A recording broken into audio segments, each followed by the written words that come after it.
আমার আল্লাহ ডাক দিয়ে বলে, জমিন, যেই বান্দাটা তওবার রাস্তা পর্যন্ত আগাইছে, হে জমিন, আমি আল্লাহ পাক রব্বুল আলামিন আদেশ করলাম এই বান্দার রাস্তাটা জান্নাত পর্যন্ত জমিন তুমি দীর্ঘ লম্বা হয়ে যাও।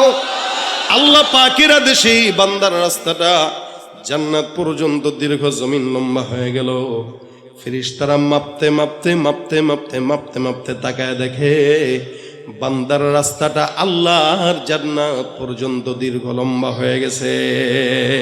আমার আল্লাহ ডাক দিয়া বলেন, এই ফেরেশতার দল, যেই বান্দাটা তওবার নিয়তের কারণে বান্দার রাস্তা লম্বা হয়ে গেল, আমি আল্লাহ ঘোষণা করলাম এই বান্দার 100টা খুনের গুনাহ মাফ হয়ে বান্দাকে জান্নাতের মেহমান বানায় দিলাম। বান্দেগানে খাসে আল্লাহ মুল গুয়ুব দরজা জানে জওয়াসিসুল কুলুব জমিসর শবু এ পিরাহন শনিদি চেরাদর চাহে কিন আনস নদীদি। দয়া করেন কে?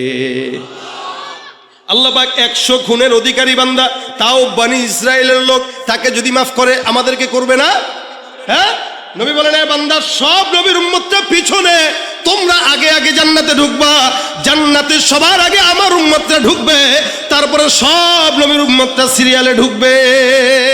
গভীর রাতের মধ্যে হযরত আমিরুল মুমিনিন হুযায়ফার বাসার দরজায় যায় যায় ডাক দেয়া বলে, হুযায়ফা, আমি ওমর তোমার কাছে একটা প্রশ্নের জবাব জানার জন্য আসলাম, বলো দেখি প্রশ্নের জবাবটা আমার কাছে দিবা। আমিরুল মুমিনিনকে দেখে হুযায়ফা ডাক দেয়া বলেন, হ্যাঁ আমিরুল মুমিনিন, আপনার মতো একজন সাহাবী আমার দরজায় চলে আসলেন, দরকারও ছিল না, আপনি একবারের জন্য খবর যদি দিতেন আমি আপনার দরবারে চলে যেতাম, কিন্তু গভীর রাতে আসলেন, বলেন তো দেখি আপনার আমার কাছে কোন প্রশ্ন আছে, আমি আপনাকে জবাব দিব। আমিরুল মুমিনিন ডাক দেয়া বলে, হুযায়ফা বলো, আমি ওমর যদি জমিন থেকে বিদায় হই, তুমি আমার লাশের জানাজার নামাজটা পড়বা কিনা? আমিরুল মুমিনিনের মতো একজন এত শানওয়ালা সাহাবী বলতেছেন, হুযায়ফা, আমার ইন্তেকালের পরে আমার লাশের জানাজার নামাজটা তুমি পড়বা কিনা, কথা দাও। হুযায়ফা ডাক দেয়া বলতেছেন, কি বলতেছেন আপনি, যার ব্যাপারে আমার পয়গম্বর এত ফজিলত বর্ণনা করলেন, আপনার মতো একজন সাহাবীর লাশের জানাজা আমি হুযায়ফা পড়ব না, এটা হতে পারে না।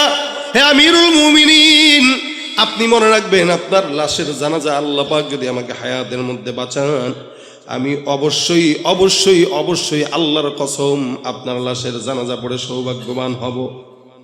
আমিরুল মুমিনিন এবার আল্লাহর কাছে ডাক দেয়া বলে, আল্লাহ, আলহামদুলিল্লাহ, আপনার জন্য শুকরিয়া, কৃতজ্ঞতা আপনার প্রতি রব, আমার প্রশ্নের জবাব হয়ে গেছে। হুযায়ফা ডাক দেয়া বলে, হুজুর, বুঝলাম না, প্রশ্ন করার আগে আপনার হালত ছিল একরকম, এখন আরেক রকম, কি কারণে আপনি গভীর রাতে আমার কাছে প্রশ্ন করার জন্য আসলেন? ওমর ডাক দেয়া বলে, হে হুযায়ফা, আমি জানি পয়গম্বরের তোমার কাছে লিস্ট দিয়েছেন কে কে মুনাফিক, কে কে ইমানদার। তুমি সেদিন আমার কাছে আমার নামটা মুনাফিকের খাতায় আছে কিনা এটা বলো নাই, আজকে আমি তোমার কাছে জিজ্ঞাসা করতে আসলাম আমার নামটা কি মুমিনের খাতায় নাকি মুনাফিকের খাতায়। আমি জানি তুমি হুযায়ফা সব যেগুলো মুনাফিক আছে একটারও লাশের জানাজা তুমি আদায় করো না, আমি জানি তুমি মুনাফিকের নামাজ পড়ো না, জানাজার নামাজ আদায় করো না, আমি ওমরের লাশের জানাজার নামাজ যেহেতু তুমি পড়বা আমার কাছে স্পষ্ট হয়ে গেল, তার মানে আমি ওমরের নামটা মুনাফিকের খাতায় নাই, মুমিনের খাতায়। আমিরুল মুমিনিনের মতো লোক পেরেশানি করে আমি মুমিন নাকি মুনাফিক টেনশন। এ ভাইরা, আর আমরা বলি আমাদের গুনাহ নাই, অথচ আল্লাহ পাক রব্বুল আলামিন নবীদেরকে মাসুম বানাইলেন, নবীরা নিষ্পাপ, সাহাবীরা নিষ্পাপ, নবীদেরকে আল্লাহ পাক রব্বুল আলামিন মাসুম বানাই দেন। সাহাবা আজমাইনদের যদিও কিছু ভুল হয়ে গেছে আল্লাহ ওগুলো মাফ করে দিয়েছেন, যার কারণে আমার আল্লাহ বলেন, রাদিয়াল্লাহু আনহুম ওয়া রাদু আন, তারাও খুশি আমরাও খুশি। তার মানে যাদেরকে আল্লাহ পাক রব্বুল আলামিন সন্তুষ্টির কথা বলে দিয়েছেন, প্রত্যেকটা সাহাবীকে দুনিয়ার জমিনে থাকতেই জান্নাতের সনদ দিয়েছেন, সুবহানাল্লাহ। তার মানে নবীরা কি বলেন বলেন, সাহাবা একরাম কি, রাসূল সাল্লাল্লাহু আলাইহি ওয়াসাল্লাম বলেন, যারা তাবেঈ আমার সাহাবীকে যারা দেখেছে আল্লাহ পাক রব্বুল আলামিন তাদেরকেও ক্ষমা করে দিবেন। এই তিন জামানার মানুষগুলো আল্লাহ পাক রব্বুল আলামিনের দয়ায় মাফ পেয়ে যাবেন। কিন্তু ওখান থেকে নিয়ে এখনো পর্যন্ত যত মানুষ জমিনে আসবে আর যাবে, ওই মানুষগুলাই আল্লাহর তত নিকটে যারা অতীতে গত হয়ে গেছে। এই কারণে আমার আল্লাহ পাক ডাক দেয়া বলেন, ওয়াস-সাবিকুন আস-সাবিকুন উলাইকাল মুকাররাবুন ফি জান্নাতিন নাঈম সুল্লাতুম মিনাল আউয়ালিন ওয়া কালিলুম মিনাল আখিরিন। অতীতে যতগুলো মানুষ চলে গেছে সবগুলো মানুষ, যদিও আমরা 2024 সালে এই বাংলাদেশের মধ্যে বসবাস করছি, কিন্তু মনে রাখবেন আমাদের এই দেশের কিছু কিছু মানুষ আমাদের আকাবির বুজুর্গানে দিনদেরকে গালি দিয়া বলে তারা নাকি ইসলাম বোঝে নাই। মনে রাখবেন তার কথা অনুযায়ী আমাদের আকাবির বুজুর্গানে দিনরা যদি ইসলাম নাও বুঝে আপনার কথা মতো, তারা আল্লাহর জান্নাত বুঝে জান্নাতে চলে গেছে, আর আমরা বেশি বুঝার কারণে জাহান্নামী হয়ে তারপরে মারা যাই, ঠিক কিনা? এই জন্য আল্লাহ বলেন, যাতা জামানা যত পিছনে মানুষ তত আল্লাহর জান্নাতের নিকটে। জামানা যত পিছনে, আজকে থেকে 100 বছর আগে যেই বান্দাটা জন্মগ্রহণ করলো, ওই বান্দাটা আমার থেকে 100 বছর হলো রসুলের নিকটে, তার মানে জান্নাতের নিকটে। যেই ব্যক্তিটা আজ থেকে 500 বছর আগে জমিনে আসছে, ওই বান্দাটা আমার পয়গম্বরের 500 বছরের নিকটে, আমার থেকে 500 বছর আগায়া। অর্থাৎ আজকের সন্তানটাও আগামীকালের সন্তান থেকে একদিন হলেও রসুলের নিকটে। আবার 10 বছর পরের সন্তানটা আজকের সন্তান থেকে, নবীর থেকে 10 বছর পিছায়া। এই কারণে জামানা যত পিছনে মানুষ তত জান্নাতের নিকটে, জামানা যত সামনে মানুষ তত জাহান্নামের নিকটে। চিন্তা করে দেখেন তো, আজ থেকে 30-40 বছর আগের, 50 বছর আগের কথা যদি বলি, আমাদের এলাকায় আমরা আমাদের মাদেরকে দেখতাম, খালাদেরকে দেখতাম, রাস্তাঘাটে গ্রামগঞ্জে দেখতাম, যখন নাকি কোনো মুরব্বী মহিলা রাস্তা দিয়ে হাঁটতো, পরপুরুষ দেখার সাথে সাথে ঘন্টাটা দিয়ে কোনো বিল্ডিংয়ের আড়ালে যায় লুকায় যাইতো। কি এখনো আছে এটা?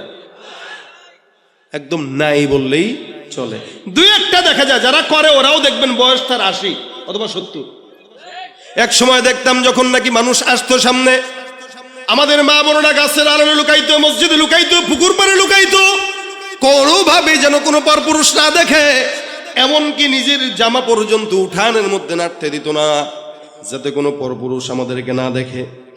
হে মুসলমান নবীর উম্মত, আজকেল থেকে 10 বছর, 20 বছর, 30 বছর আগে আমার দেশে এমন পর্দা ছিল। কিন্তু বর্তমান জামানায় নারীদেরকে আপনারা যদি দেখেন, রাস্তাঘাটে নারীরা হাঁটে, পরপুরুষ দেখলে ওড়না ঢালবে তো দূরের কথা, বুকে যেটা থাকে সেটাও একবার সরায়া দেখায়া দেয়। আর সব জায়গায় তো নারী আছেই, আলহামদুলিল্লাহ, মাশাআল্লাহ, ভালো নারী তো আছেই, তাই না? ভালো আছে, তবে খারাপের সংখ্যাই বেশি। মার্কেটে যাবেন নারী, বাজারে যাবেন নারী, সংসদেও ছিল নারী, সংসারেও নারী, সব জায়গায় নারী। আমরা ঘর জামাই হয়ে বসে আছি শ্বশুর বাড়ি, কথা ঠিক কিনা জোরে কন? আর এই নারীদেরকে, অবলা জাতিদেরকে সমান অধিকারের নামে একদল রাস্তায় নামায় দিয়েছে। এখন নারীরা আমরা নারী, আমরা সব পারি। প্লেনও চালায়, অটোও চালায়, হুন্ডাও চালায়। এক সময় দেখতাম পুরুষরা হুন্ডা চালাইতো, নারীরা পিছনে বসা থাকতো। এখন নারীরা চালায়, পিছনে পুরুষ বসা থাকে। কথা ঠিক কিনা? এখন আর পুরুষরা বিয়ে করে না, পুরুষরা বিয়ে বসে, নারীরা বিয়ে করে। কি ঠিক নেই? হুজুর, আমি আমার জামাইরে তালাক দিছি, তালাক হয় নাই, বুঝছেন? আরে ভাই, আপনারা শুনছেন এই সমস্ত ফতোয়া ইফতা বিভাগগুলোতে আসে, নারী স্বামীরা তালাক দেয়, তার মানে নারী স্বামীরে বিয়ে করছে। যেই পুরুষে আগে বিয়ে করতো, এখন পুরুষ বিয়ে বসে, নারী বিয়ে। নারী স্বাধীনতার নামে এলো কলঙ্কের জোয়ার, নারী স্বাধীনতার নামে এলো কলঙ্কের জোয়ার, একি নারীর অধিকার কখন জানি শেষ হবে এই অশ্লীলতার।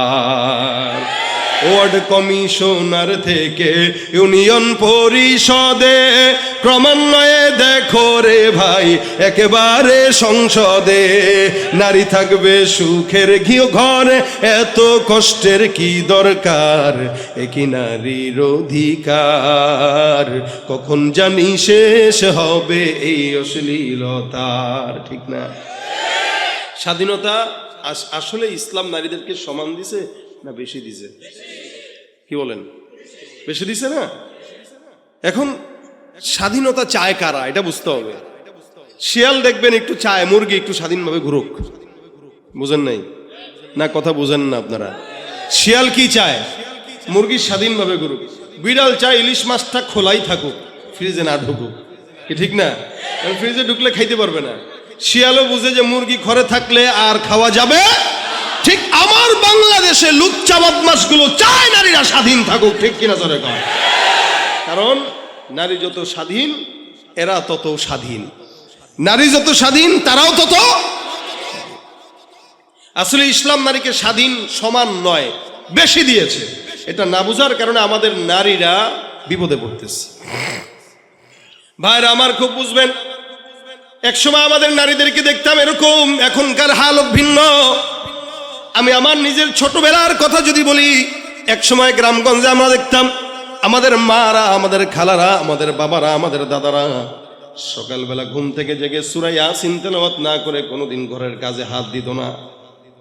বিকালবেলা সূরা ওয়াকিআ, রাত্রিবেলা সূরা মুলক তেলাওয়াত করত। প্রত্যেকদিন কমাস কম ৩-৪ বার তেলাওয়াত করত। ঘুম পাড়ানোর সময় লা ইলাহা ইল্লাল্লাহ জিকির করে করে আমাদের মার আমাদেরকে ঘুম পাড়াইতো। আমার এখনো মনে আছে, সকালবেলা যখন ঘুম থেকে জাগতাম ছোটবেলায়, আমার ঘুম থেকে জাগতাম আমি আমার বাবার কণ্ঠের তেলাওয়াতের আওয়াজে। আমার বাবা আলেম না, যেমন মোহতামির সাহেবের বাবা অনেক বড় আলেম, যার কারণে উনিও আলেম।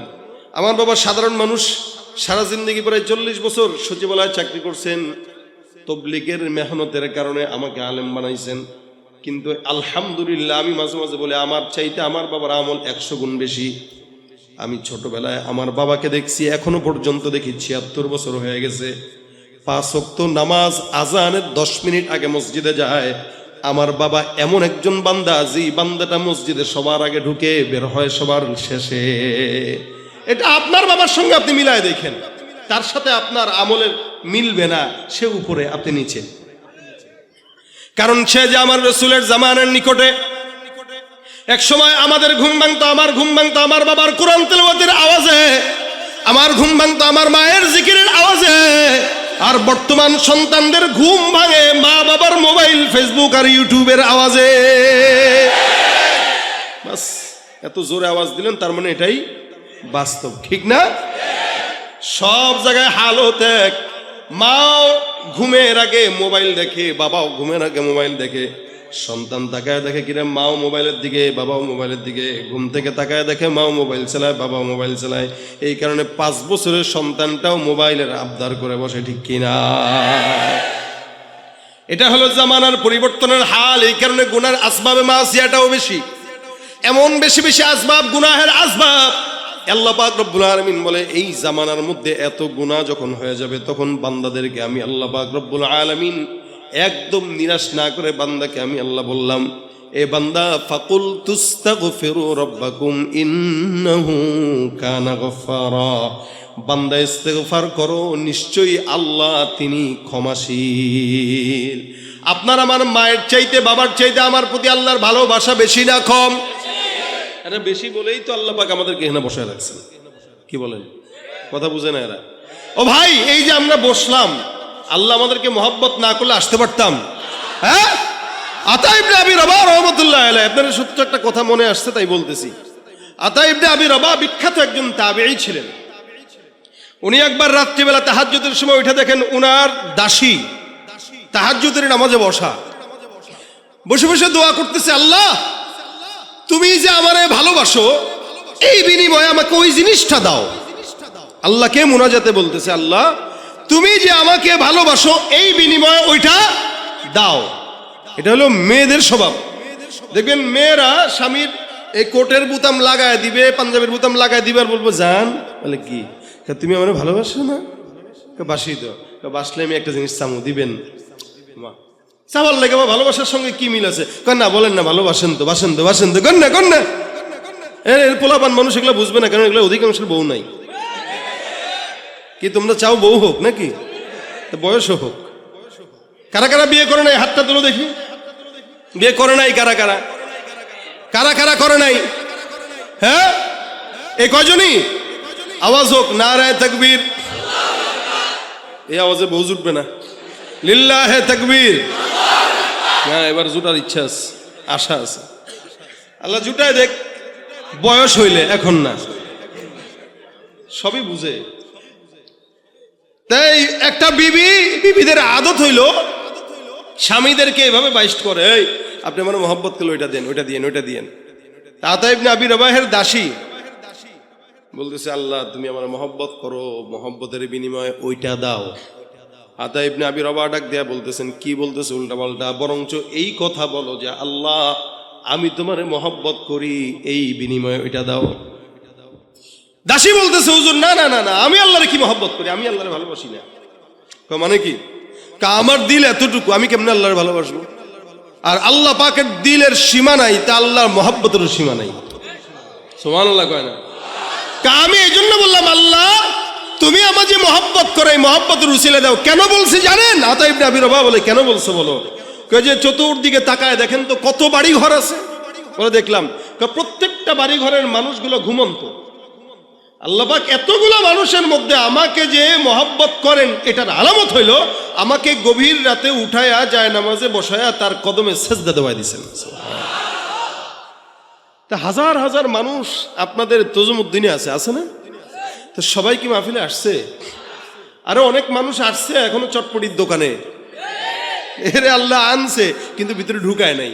আল্লাহ কত তোর সীমা এতটুকুই, তুই এর বেশি যেতে পারবি না। আর আপনাকে আমাকে কান ধরে যে বসাইছে, আল্লাহ কত তুই বসেই থাকবি, কারণ তোরে আমি মহব্বত করি।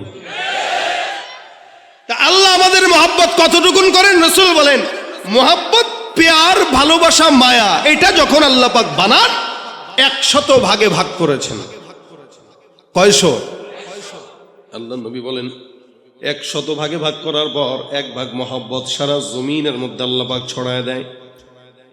ইনসান, জিন্নাত, ফারিস্তা, মাখলুকাত সবার মধ্যে 1 ভাগের কিঞ্চিত মহব্বত নিয়ে সন্তানের প্রতি বাবার মহব্বত যদি এত হয়, 1 ভাগের কিঞ্চিত মহব্বত নিয়ে বিবির প্রতি স্বামীর মহব্বত যদি এত হয়, আমার নবী বলেন বাকি থাকলো কয় ভাগ? 99 ভাগ। রসুল বলেন বাকি 99 ভাগ মহব্বত শুধুমাত্র আল্লাহ বান্দাকে ক্ষমা করার জন্য আল্লাহর দিলে রেখে দিয়েছে। তুমি পারো করতে মোচন অভাব দুঃখী লোকের, তুমি পরম মুক্তি দাতা মালিকে জগতের, তোমার কাছে চাই যে পানা, তোমার কাছে চাই যে পানা, আমরা প্রতিদিন তোমার দয়ায় পূর্ণ আমার সারা নিশিদিন। আল্লাহ তুমি দয়ার সাগর, আল্লাহ তুমি দয়ার সাগর, রহমানুর রহিম, তোমার দয়ায় পূর্ণ আমার সারা নিশিদিন। কার দয়া? এই জন্য আমার আল্লাহ পাক রব্বুল আলামিন বান্দাকে কতটুকু দয়া করেন দেখেন। কোন বান্দা যদি গুনাহ করে, ইচ্ছা যদি করে, আল্লাহ পাক রব্বুল আলামিনের কাছে তওবা করবে, আমার আল্লাহ পাক বান্দার তওবা কবুল করে নেয়। নবী করিম সাল্লাল্লাহু আলাইহি সাল্লাম বলেন, মান হাম্মা বিহাসানাতিন, কেউ যদি একটা নেকের কাজের নিয়ত করে, আমার আল্লাহ পাক রব্বুল আলামিন নেক কাজের নিয়ত করার পরে নেক কাজটা যদি নাও করে, আল্লাহ পাক ওই বান্দার আমলনামায় পরিপূর্ণ নেকের সওয়াব দান করে দেন। আল্লাহর দয়া বেশি না কম? বলেন বেশি না কম? হাদিসে চমৎকার একটা ঘটনা আছে। রাসূল করিম সাল্লাল্লাহু আলাইহি সাল্লাম বলেন, একজন বনি ইসরাইলের লোক, বনি ইসরাইলের জামানার একজন বান্দা একটা নয়, দুইটা নয়, তিনটা নয়, 99টা খুন করছে। কয়টা? 99টা খুন করার পর এই বান্দার দিলের মধ্যে আসলো, আল্লাহ যদি আমাকে মাফ করে তওবা করব। খুঁজতে খুঁজতে একজন লোকের কাছে যায়, ডাক দেয়া বলে, ভাই 99টা খুন করলাম, আল্লাহ পাক রব্বুল আলামিন আমাকে মাফ করবে কিনা? যেই বান্দার কাছে গেছে ওই বান্দাটা হলো আবেদ। ভাই আবেদ আর আলেম বুঝেন আপনারা? আবেদ মানে যে ইবাদতকারী, আলেম মানে যে জ্ঞানী। ইবাদতকারী একজন বান্দা আলেমের চেয়ে দামি না কম দামি? আবেদ আবেদের দাম বেশি না আলেমের দাম বেশি? বলেন বলেন। আলেমের দাম বেশি। 1000 আবেদ একজন আলেম সমান। কারণ আবেদে ইবাদত করে না বুঝায়, আর আলেমে যতটুকু করে ততটুকু বুঝে করে, এক ফিকাল আমলুল কলিল, অল্প আমল নাজাতের জন্য যথেষ্ট হয়। সুবহানাল্লাহ কয় না এরা? এই যে যারা বুঝছেন এরা কইছেন, যারা বুঝেন নাই তারা বলেন নাই। কেন বলে? যে বুঝছে সে কইছে। সে বুঝছে কিভাবে? একবার সুবহানাল্লাহ বললে জান্নাতে একটা গাছ লেগে যায়। এখন যারা বলছেন একটা লেগে গেছে, এখন যারা বলছেন আরেকটা লেগে গেছে, আবার লেগে গেছে, আবার লেগে গেছে। যত বলবেন ততই। রাসূল বলেন কত বড় গাছ, একটা দ্রুতগামী ঘোড়া যদি 100 বছর দৌড়ায় এই গাছের গোড়াটাও শেষ করতে পারে না। বুঝলে ঠিকই গলা ছাড়েন, না বুঝলে ছাড়েন না, এলো বিষয়। এ আবেদের কাছে গেছে। আবেদ যে বুঝে ইবাদত করে না, না বুঝে কি করে? ইবাদত করে। আমি জুমার নামাজ পড়াইতেছি এক মসজিদে, তো বয়ান যখন করতেছি হুট করে একজন লোক ঢুকছে ভিতরে, মানে পিছন থেকে মানুষের গা টপকায় টপকায় সামনের কাতারে আসছে। বুঝেন কথা? এবার হাতে তার একটা তসবিহ। কি তসবিহ? আমি করতেছি জুমার বয়ান, ওই লোকে করতেছে জিকির, সুবহানাল্লাহ সুবহানাল্লাহ সুবহানাল্লাহ সুবহানাল্লাহ সুবহানাল্লাহ। আমি বললাম যাক মাশাআল্লাহ, অনেক বড় জাকিরিন। উঠতে বসতে কলম নড়ে, এই কারণে এনে বয়ান শুনতে বসেও কি করতেছে? জিকির করতেছে। ভালো, আচ্ছা মাশাআল্লাহ।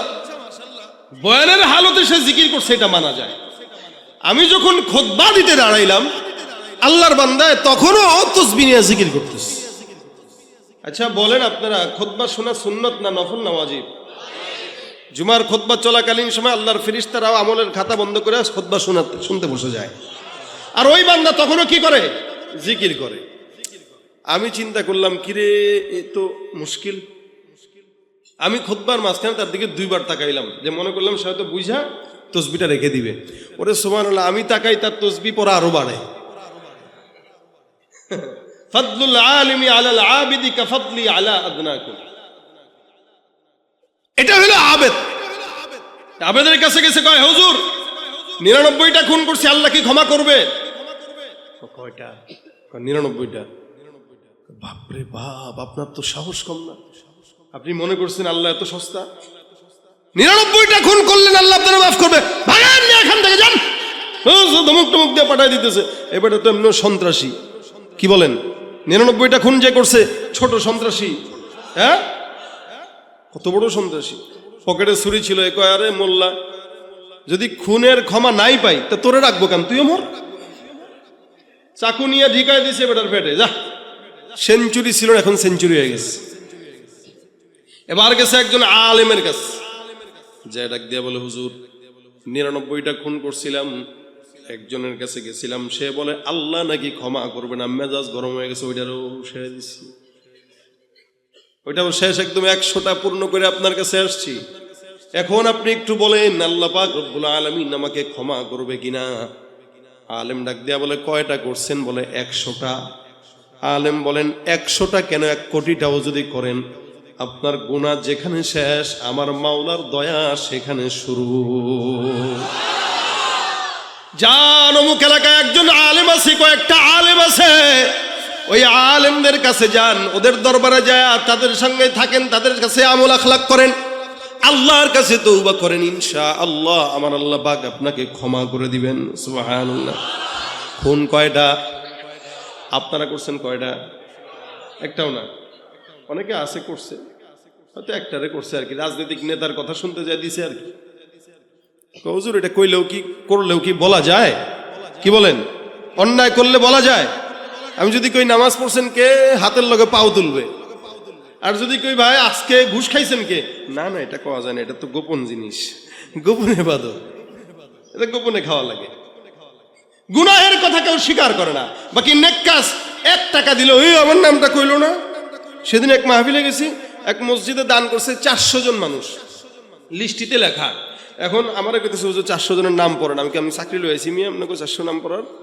আপনারা ফাইজদামি পাইছেন? 400 নাম দিয়েছেন, এগুলো পড়া লাগবে কেন? দিয়েছেন আল্লাহর জন্য। পরে চুপ হয়ে গেছে। মানে দিছে 5 টাকা, এটাও ঘোষণা করা লাগবে, কিন্তু ঘুষ যে খায় এটা ঘোষণা কইরা খায় না। বড় ধরল ভাই আমি ঘুষ খাই নাই, এটা তো হাদিয়া। কথা কয় না? সুদের টাকা খায়, কয় এটা ইন্টারেস্ট, এটা মুনাফা। আরে বিভিন্ন নামে নামে পাল্টায় পাল্টিয়া গুনাহের কাজ করে, ঠিক কিনা জোরে কোন? ঘুষ আর সুদ যদি নাম পাল্টায় দিয়ে খাইলে জায়েজ হয়, পাতলা পায়খানা যেটা বেরোটা ডাইল মনে করে খায়েন জায়েজ হয়ে যাবে। কথা বলেন ঠিক কিনা?